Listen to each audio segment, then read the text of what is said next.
खेल का मजा तो तभी आता है विपक्षी जब मजबूत हो। 2030 में मोदी जी रहेंगे, जिंदा रहेंगे तो। जो बीजेपी के अगेंस्ट में आवाज उठाता है उसे जेल में डालो।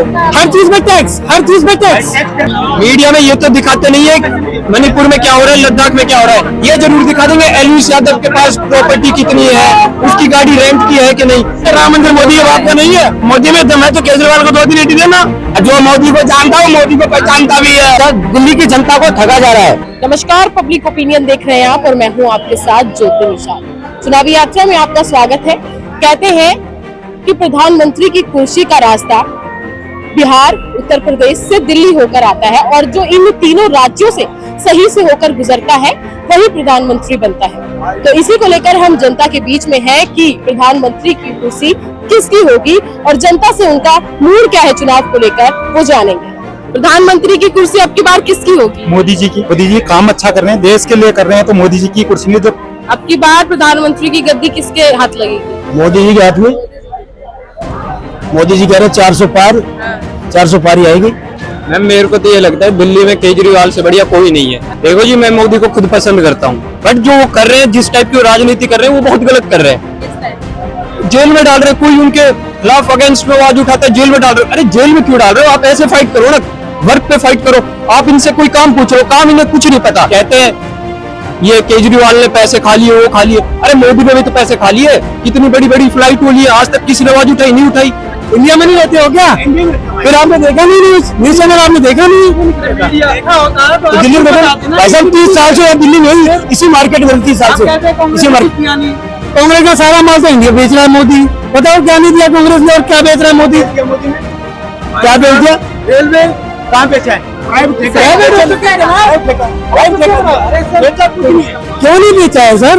आप बताओ ना क्यों नहीं बेचा? अच्छा पब्लिक को क्या दिया? सुविधा दे रहा है पब्लिक को। पब्लिक को सुविधा दे रहा है। आज कितने की दिया? आज कितने की मिली? चावल आटा दूध हर चीज में टैक्स लगा रखा है। लगा रखा नहीं लगा रखा है? आप बताइए, लगा रखा नहीं लगा रखा है?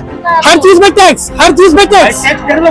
500 का सिलेंडर चला 1100 रुपए का। बीजेपी में कोई करप्शन नहीं है, बताइए। फिलहाल फिलहाल नहीं है पैसा। क्यों नहीं? चलो बताओ, बीजेपी का ऐसा कौन सा एक छोटा मंत्री भी है ना, एक हमारे यहाँ पे ना बीजेपी का खाली झंडा लेके चिल्लाता है। आज की में ना, आज की डेट में उनके पास भी करोड़ों की प्रॉपर्टी है। कहाँ से आई? कहाँ से आई? कहाँ से आई? बीजेपी के अभी भी देखो कितने बंदे रैली कर रहे हैं। हमारे उधर भी कई बंदे कर रहे थे। मैंने उन लोगों से सिर्फ एक बात पूछी, आप 50 बंदे यहाँ खड़े हो, बेरोजगार हो रोजगार हो। उन्होंने पूछा हम काम करते हैं, फिर यहाँ क्यों कर रहे हो भाई? यहाँ भी क्यों चिल्ला रहे हो? तो उन्होंने बोला भाई आज काम ही नहीं हमारे पास। इसका मतलब वो बेरोजगार है, काम धंधा उन पे नहीं है। नहीं सर कहाँ है? या तो फिर वो 500 रुपए में भीड़ लगा के खड़े हैं वहाँ पे।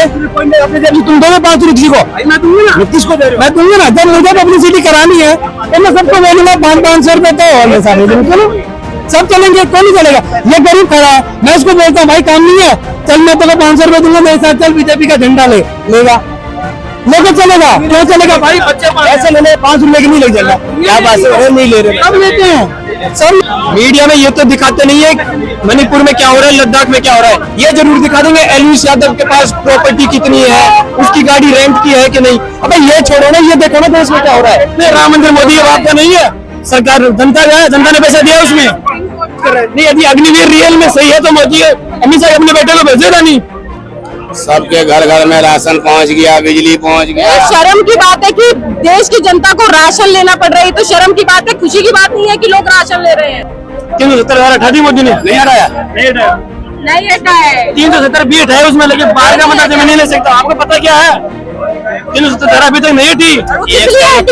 खुल चुका वहाँ पे, तुम कह रहे हो क्या खुलेगा? आपको बस चूतिया बनाया जा रहा है दुनिया में। माहौल था कश्मीर का और अभी का माहौल एक ही जैसा लग रहा है। लद्दाख का, मणिपुर का वो नहीं देखा आपने? लद्दाख मणिपुर का वो माहौल नहीं देखा आपने? राम मंदिर बन गया बस।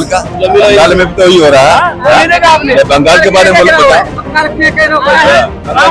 बंगाल की कोई किसी नहीं, ममता बनर्जी जी वो दंगा करवा रही है, उसकी कोई नहीं कह रहा है। अरे सब जमानत पे चल रहे हैं ना। 2024 के बाद सबको बीपी हाई हो जाएंगे। जितना भी चिल्ला रहा, शोर शराबा कर रहा, करने तो कोई दिक्कत नहीं, उससे टक्कर में कोई है नहीं। अपने खुद घुमाते हैं, मोदी के मारने चलते हैं हम, टक्कर में कोई नहीं है। ना कांग्रेस पार्टी है, मोदी जी के टक्कर में क्या नहीं, जनता कांग्रेस पार्टी है, ना विपक्ष का है, ना ममता दीदी है, उसके टक्कर में कोई नहीं है। मोदी में दम है तो केजरीवाल को 2 दिन एटी देना, चुप रह रहे हो, 2 दिन एटी दे केजरीवाल को। वही मोदी 36 साल पहले जाके कश्मीर में लाल क्वार्टर पर जाके झंडा गाड़ दिया था। जो मोदी को जानता है वो मोदी को पहचानता भी है। टोपी लगाने से मोदी नहीं है, मणिपुर बंगाल जाओ कभी, वो भी इंडिया के रास्ते। वही मोदी है जो पाकिस्तान में जाके बिरयानी खाते इमरान के साथ। प्रधानमंत्री से मैं क्या मतलब, काम करो, कोई मैंने चाहिए। दिल्ली की जनता को ठगा जा रहा है। केजरीवाल जी पहले सपने देख रहे थे कि मैं यूपी से ही चुनाव लड़ूंगा, अब कहाँ है, अब क्यों नहीं लड़ेंगे, अब तो जेल से चुनाव लड़ेंगे क्या? देश की जनता के हिसाब से जो दिल्ली वासियों का मूड है वो फिलहाल मोदी जी की तरफ बढ़ रहा है। लोगों का कहना है कि जो अपनी बार प्रधानमंत्री की कुर्सी है वो मोदी जी ही हासिल करेंगे, लेकिन फैसला चुनाव आने के बाद ही पता चल पाएगा। हमारी चुनावी यात्रा में बस इतना ही। तमाम खबरों के लिए बने रहे और देखते रहे पब्लिक ओपिनियन।